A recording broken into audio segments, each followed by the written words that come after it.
Hi everyone, फिर से एक नई वीडियो में स्वागत है।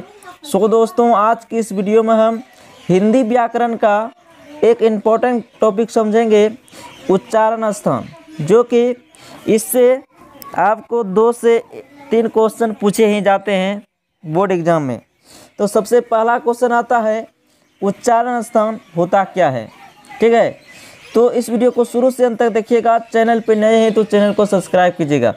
सबसे पहले समझते हैं उच्चारण स्थान क्या होता है, और साथ ही साथ समझेंगे कि कौन कौन से उच्चारण स्थान है हमारे मुखमंडल में और कौन से वर्ण कहाँ से बोले जाते हैं।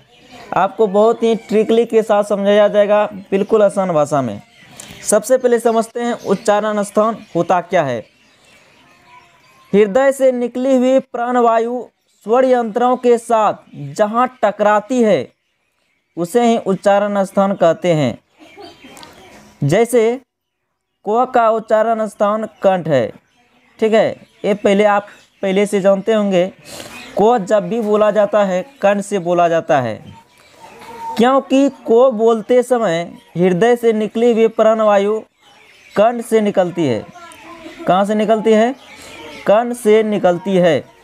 ठीक है, चलिए और समझते हैं कि कौन कौन से वर्ण कहाँ से बोले जाते हैं हमारे मुखमंडल में जो उच्चारण स्थान है। तो पहला क्वेश्चन है आपके सामने, कंठीय वर्ण किसे कहते हैं, यानी कंठ से कौन कौन से वर्ण बोले जाते हैं।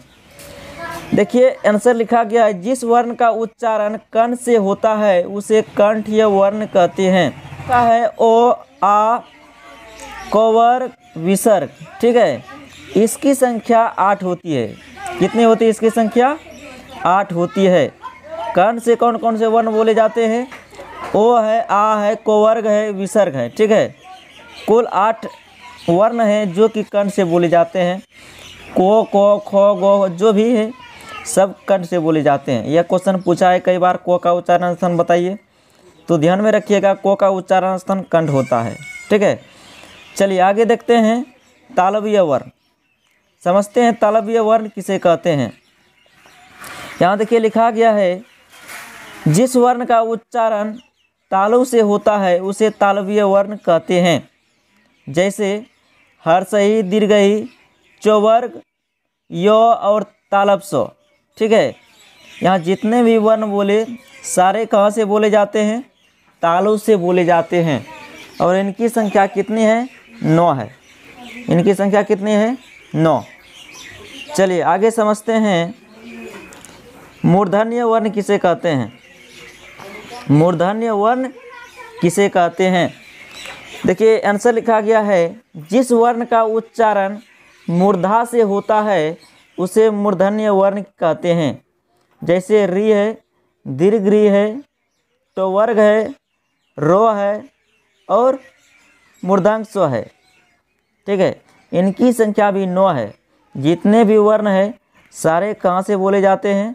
मूर्धा से बोले जाते हैं। और जिस वर्ण का उच्चारण मूर्धा से हो उसे कहते हैं मूर्धन्य वर्ण।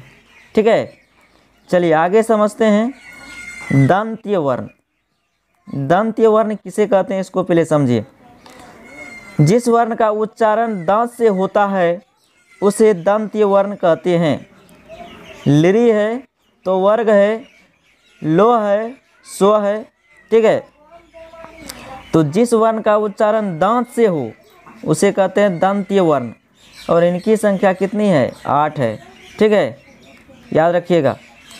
चलिए आगे समझते हैं ओष्ठ्य वर्ण।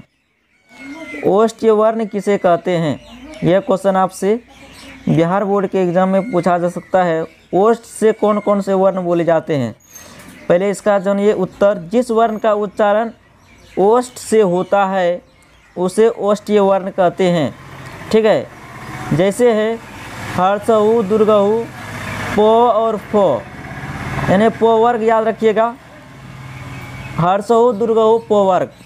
यह क्वेश्चन कई बार पूछा हुआ है। अगर क्वेश्चन में बनाते होंगे तो आपको पता होगा, कई बार पूछा हुआ है। पो का उच्चारण स्थान बताइए।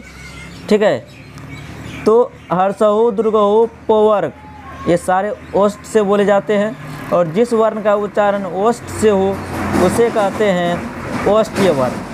क्या कहते हैं? ओष्ठ्य वर्ण कहते हैं। चलिए आगे समझते हैं अनुनासिका वर्ण। अनुनासिका वर्ण क्या होता है समझते हैं। जिस वर्ण का उच्चारण नासिका से हो उसे कहते हैं अनुनासिका वर्ण या नासिका वर्ण कहते हैं। जैसे यो है, अंगो है, मो है, नो है, नो है, ये सारे वर्ण जो है नासिका से बोले जाते हैं, यानी कि नाक से बोले जाते हैं। ठीक है, नाक के सारे बोले जाते हैं, इसीलिए कहते हैं इसको अनुनासिका वर्ण। ठीक है, चलिए आगे समझते हैं कंठ तालु वर्ण किसे कहते हैं। कंठ तालु वर्ण किसे कहते हैं? जिस वर्ण का उच्चारण, जिसका उच्चारण कंठ और तालु दोनों जगह से होता है उसे कंठ तालु वर्ण कहते हैं।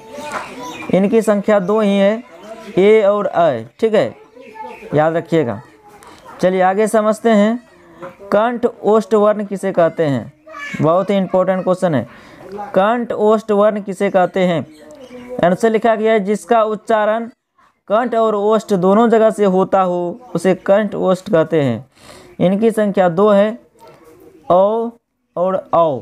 ठीक है, कौन कौन है? औ है और औ है। ठीक है, औ और औ।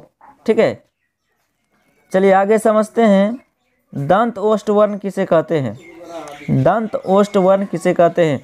जिस वर्ण का उच्चारण दांत और ओष्ठ दोनों जगह से होता हो उसे दंत ओष्ठ वर्ण कहते हैं।